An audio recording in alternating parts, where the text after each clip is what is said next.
yourself and on the recording screen, when someone does a presentation, please mute your sound, because when we record this while they're presenting, the recording screen is set on speaker. So the person whose sound is on is the screen that we see. So if your sound is on in the background and you let a little bit of gas go out of your mouth, then your screen comes up.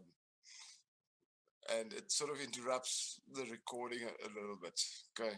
Why are you guys smiling, giggling at that one? Gas out of your mouth, that's called talking or saying things. Where did your brain?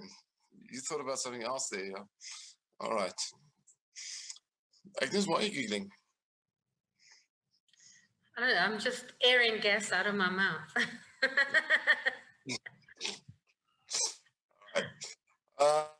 Oh my goodness. All right, so let a little bit of gas go, Agnes, because you've got to utilize that to sort of pronounce the name of the next person that's up. Absolutely. With a very unexpected turn of events, I'd like to nominate Mary, please. Pastor Mary. Pastor Mary, there we go. Ladies and gentlemen, the speaker, the one that has been enlightened by this beautiful force that's going to share this magnificence with you now. I give you Pastor Mary. Thank you so much, guys. So we're not praying, we're not receiving the offering, we're just going straight into the presentation. So Mary, I'm speaking. Can I ask you a quick question? Yes. What is one sentence you will never hear in a church? You will never hear in a church? Yeah, one sentence you'll never ever hear in a church. Dear people, we have stopped taking donations. The one that I've just said, that we are not receiving the offering. Not receiving the offering. We're not receiving the offering. That's one. Yeah, that's the one.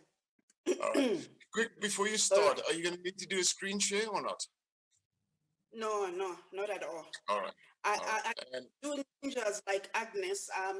Unfortunately, I don't have that gifting. So. All right. Anyway, so what are you presenting and what page is it?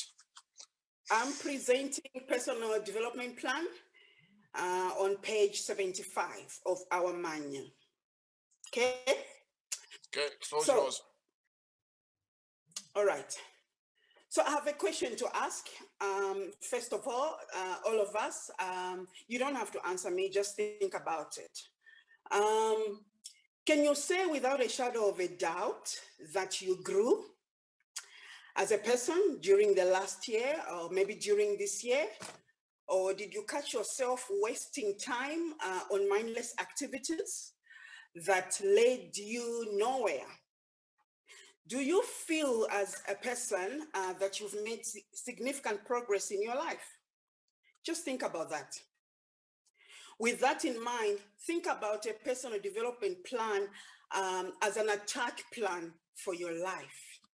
This plan is necessary for the battleground called life. You know, we live in a life that is full of activities. You know, it is full of strategies, implementation of things. We have got to make logistics work, you know, to move in this life. I remember Dion said yesterday, spoke about moving in a certain direction. So I believe that the power of having a precise plan lies in the fact that you are able to focalize all your activities in the right direction. This does not only give you more control over your life, but will also help you to stop drifting along, doing whatever comes your attention, you know, to your attention. You know, you're just moving up and down in life like a headless chicken. What is the importance of writing a personal development plan? You might ask.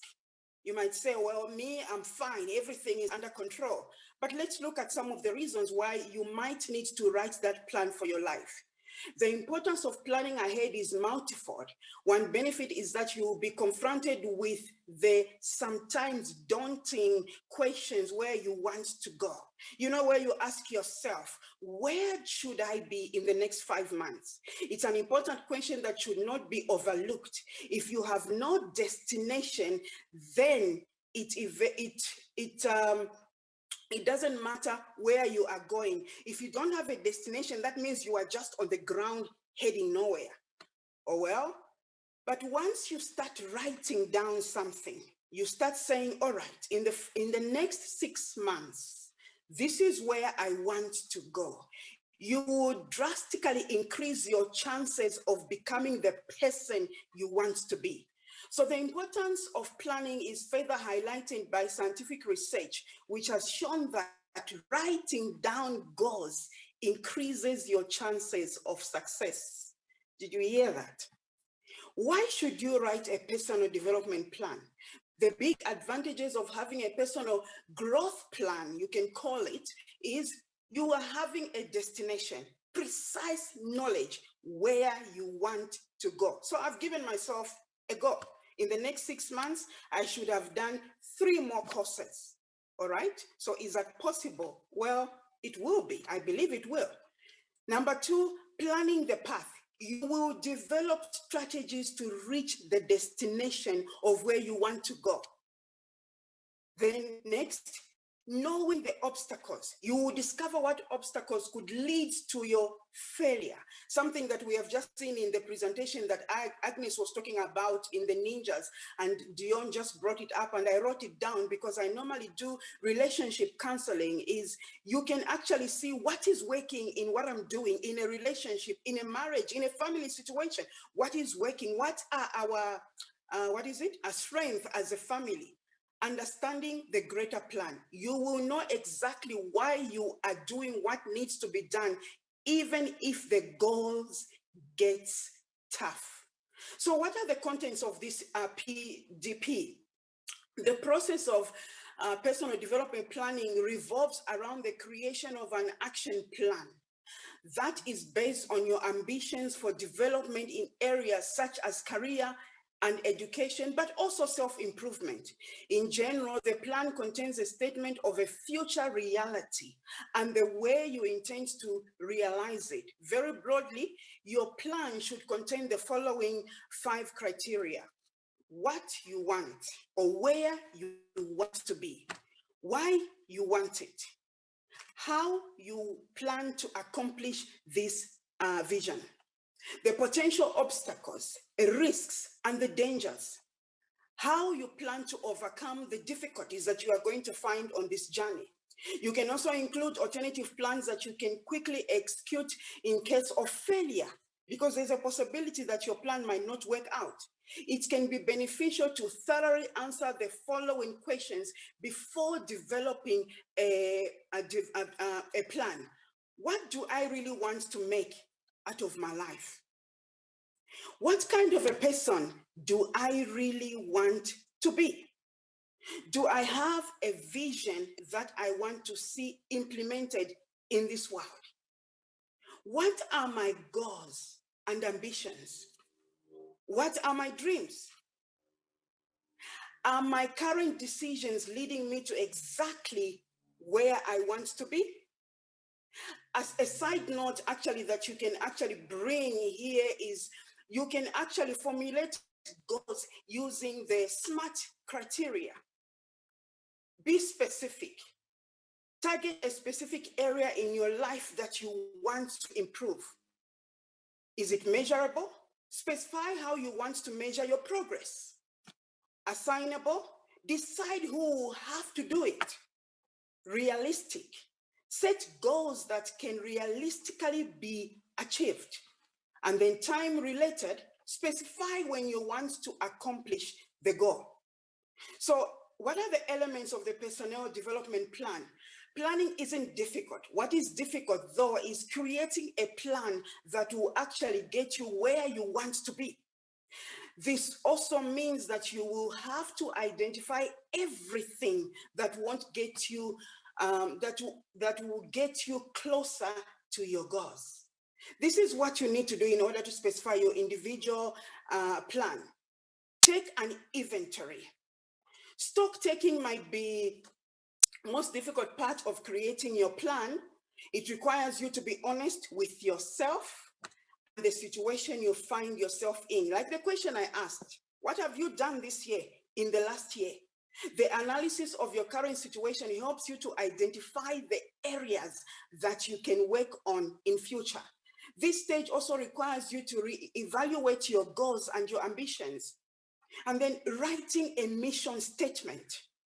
Having a personal mission statement can be helpful to people who want to be able to evaluate the purpose of their actions and activities. Such a statement helps you to ask yourself if whatever you are doing contributes to your mission in life or not.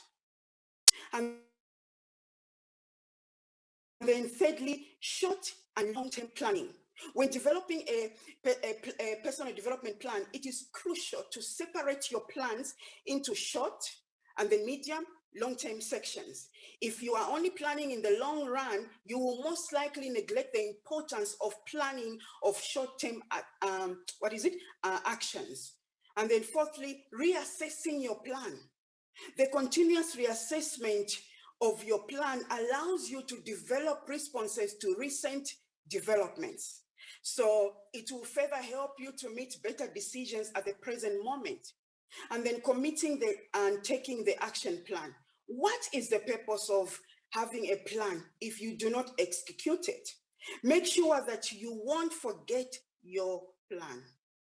Be committed to it and take the action that is necessary to implement it. So the details of your plan should include such things as, your courses. Are you going to go on courses? Is it workshops? Is it reading materials, literature, mentoring, networking, job on training, joining groups? There are many ways for you to gain knowledge, as you plan to grow in life. An example that has been given to us, if I can ask you all, is I think you've got your books open because I've already said it's on page 75 in our manual.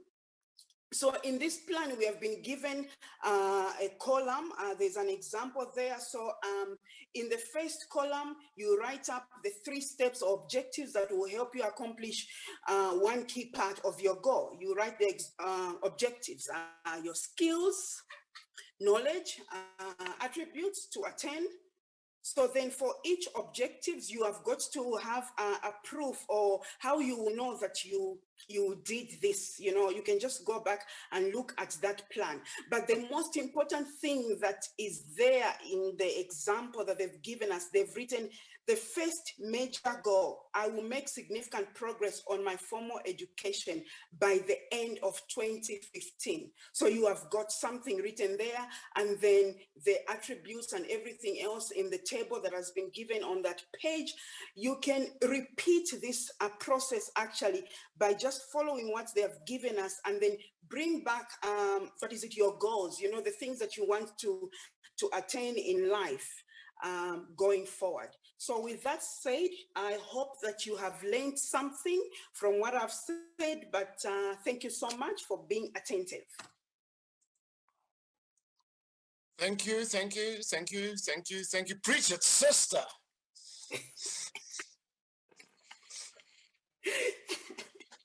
I must be honest, I just heard the preacher come. I mean, who of you guys wanted to halfway through the subject just wanted to go, hallelujah. I didn't see you bring an offering to the altar. I love this. All right, I want to just add a couple of things. I want to ask a few things. But before I do that, is there anybody here that's got questions to her? Yes, Moscow. Pastor Mary, the acronym SMART, what did you say A was for? The acronym that I spoke about, what is it? What did I say? SMART. Smart, specific, measurable, achievable, criteria. actionable. So specific, measurable, assignable, realistic, time-related. Okay. It's my first time hearing A standing for assignable. I normally hear it as attainable or achievable. Yeah. Yes, I've put it as assignable in this because you decide who will do this, who will help me get there. Okay. Nice. All right. I like that. Thank you. I like that. Well done, Mary. Thank you. And well, good spotting that, Moscow. I heard her say it's So yeah, nice attention to detail there. All right. Any other questions, guys? All right. There's an old saying. I just want to add this in that failing to plan is planning to fail. Failing to plan is planning to fail, which really, really, really absolute issue, and there's so much truth in that statement. But here's the thing about personal development plans. We all have heard the saying, failing to plan is planning to fail. You should have a strategy. You should build a plan. You should know where you're going. But let's ask this question quickly. Before you came on this course, who of you guys in this group had a personal development plan already? Can I see some hands? 1, 2, 3, 4. All right. So it's usually a very, very small percentage of people that actually do it. It's scary. It's the one side you need to understand. So very often when you sit down with someone, to a lot of people, this is a life changer. Number 2, there's a lot of corporates or companies that employ people that in their HR structure, they have skilled guidance counselors or career developers or career coaches that very often sit down with this person and then assist them and does a personal development plan. But who can tell me what's the problem with that? If you're working for a corporate and someone that's employed inside of that organization assists you with your development plan, what is the flavor of the plan going to be? The flavor is going to be your development inside of that organization. So most people that's got a development plan, usually what you'll find, it was done by the HR department of an organization they worked for, and it was done to take them on a career journey inside of that organization. But isn't it true that we all change companies, we jump ship?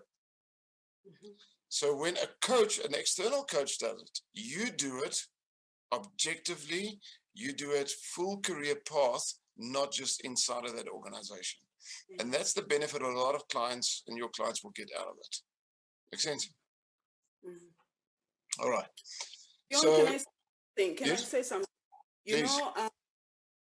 You say that a lot of people don't sit down to write a personal development plan. I'm one of those. And I must say that when I left corporates to go into ministry, in the first 3 years, I lost myself, because you kind of find yourself in the business of helping other people and you forget to take care of yourself. So I had to down and write down where is it that I am heading to, because I can see that people in my circles, the ones that are coming to me for help, are actually progressing, yet I am stagnant. I've put my studies on hold and everything else. So I had to sit down and write this for myself as well. Yeah, absolutely love that.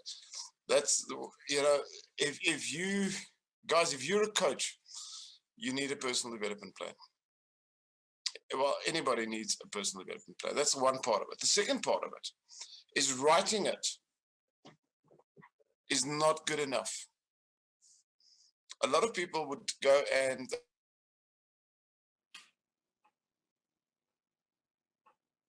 into a drawer somewhere, into a filing cabinet, and they kind of forget about it. So one of the key issues, if you're going to do a personal development plan for yourself, or even if you're going to do it for a client, it is not a stagnant document that once it's done, it's finished.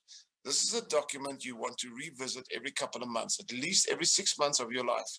Pull it out and ask yourself a simplistic question. Am I on track? And should I change? Make it a fluid document, not a cast in stone document. So always revisit it, revisit it, revisit it, because learning is layered. If you write a development plan today, now one of the things that Mary said is she's planning on doing 3 other courses in the near future. But now I want you to think about this from a different angle. You see, you on this course at the moment, and on this course, you are learning certain skills, techniques, capabilities, and all kinds of weird things that you never thought of before. but you've pre-planned the 3 courses ahead of you.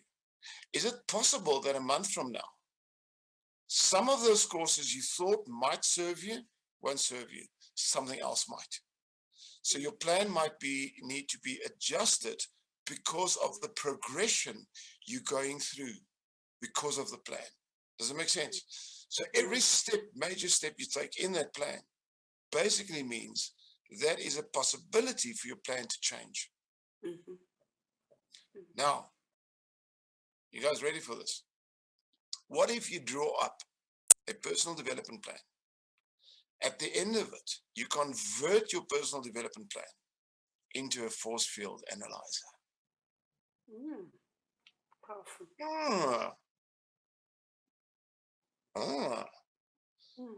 Then look at it and then revisit. Very, very clear. Now, here's a cool trick you want to know up front. Whenever you go into a corporate situation, think about the fact that you have what gets measured gets managed. Oh yeah, I like that as well. Think about the fact that you going into the client. The client has now said, all right, I'll hire you. Here's a couple of people. I want you to coach them. And this is the outcomes. Think about your coaching process, project, deliverable as something you need to measure with SMART. So is it specific and is it simplistic? In other words, specific, was there very detailed communication between you and your client? Do you both know what you both know? But the most, and obviously simple, is it simple enough? Can you do it? But now when you come to the measure, here's the trick. Wherever you go in, wherever you start, before you start coaching, if there's no measure in place on how you will be measured as a coach, your coaching does not exist. What are you going to do 6 months after you've been coaching people and they haven't paid your invoice? And you go to them, you haven't paid my invoice, but you're not delivering. But I am delivering. I've spent 8 hours, 3 days a week in your offices coaching your people. How do you mean I haven't delivered? Oh, well, show us what you've done. Well, your team feels better.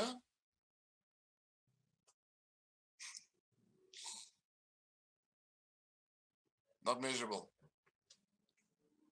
How are you going to claim your money? You can't measure it. You can't justify it. It doesn't exist. Yep. All right. The A can be either actionable, achievable. So again, if you're going to go in, is the concept you're coaching these people in, is it achievable? Ask yourself that question. Can I coach this team to achieve that? Is it achievable to you? If the answer is yes, oh yeah, cool. If the answer is no, outsource, find someone, learn, develop, make a plan. You better, because if you don't, you're gonna hit a wall and you're gonna be embarrassed. You're gonna have pie on your face. You don't want that, right? All right, next one, reality or realistic. So you've got to really look at it, because here's, what if a company hires you and they say, I want you to hire my team. I want you to increase our turnover by 300% and our net profit by 85% in the process. All right, I want this job. I need the money. Let me coach you. Is it realistic? You need to listen to the job description that the client is going to give you. And in your proposal you're going to write to them, you need to make very, very sure that your proposal is realistic, that it's not pie in the sky. And the last one, obviously, is time bound. You need to always have a time frame in which you're going to do it. So I hope you guys read between the lines. I sort of gave you a couple of processes and things you need to put into your proposal. And when you look at your proposal and your coaching project before you enter it, use SMART as a double check. So for me, any goal you want to achieve in life, SMART is the tick box list you do before you say, all right, now I've got it. SMART is due diligence. See it from that perspective. Does it make sense, guys? There are, and I'm not shooting down smart, but there are better. I mean, to me, the GROW model, if you take GROW model and you merge it with the well-formed outcome, you've got probably the best goal strategy you can do. Why would you want to use smart? But don't throw smart away. Use it as a double check, as a due diligence. See, am I on the right track? You make that connection? Okay. Now, I want to come back to one of my favorites, force field analyzer. Once you've done a force field analyzer with someone, is it possible that some goals is going to come out there, things we need to achieve? Yeah. Now, you can identify these goals very quickly. So what I love doing is I love doing a force field analyzer. Then from there saying, okay, these are the things that we need to increase the drivers and we need to reduce the resistors. These are the items. So we need to build a goal around that. Before I start that goal planning, I ask myself a simpler question. Is this smart? Is increasing this driver, is reducing this resistance factor smart? Is it simple? Is it measurable? Is it achievable? Is it realistic? And can it be time bound? And that will tell me sometimes, is this where we're going to focus? If the answer to those are yes, then I'll say, okay, now let's go build a strategy, let's go build a goal plan. And even then when I'm finished, I'll go again, all right, is this smart? All right, yes, it is. Now let's dive in, let's do it, let's make it happen. Can you see the different use for smart? Smart, see it as your due diligence, your double checker. This is the process you're going to use to make sure you're on the right path. And it's a nice concept to constantly have in your back. I don't always discuss it with the client. Sometimes it's the back of my mind, and I merely ask questions around it to the clients. And as they answer, I go, okay, tick that, tick the S, tick the M, tick the A, tick the R, tick the T. Okay, we got it. Cool.